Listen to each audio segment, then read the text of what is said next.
রাধে রাধে। এই যে এই দিদি রানাঘাটের বাড়ি। আমরা অভিনন্দন জানাই নরেশদা আলাপ করে দাও। লিডার এটা হচ্ছে পরোটা দাদা আমাদের। ডিসেম্বরের 7 তারিখে আমি একটা বেখরো সাধনার নায়িকাটা আমি নেব, ঠিক আছে?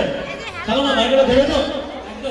আজকে মন থেকে সবাই মিলে একসাথে আসা। মামুন মণ্ডল ডিফারেন্ট প্রোফাইলের নাম, সবাই ডিফারেন্ট প্রোফাইল আছে। স্বর্ণজিতা হ্যালো পূজাদি। থ্যাংক ইউ আসার জন্য, ভিডিও দেখবেন।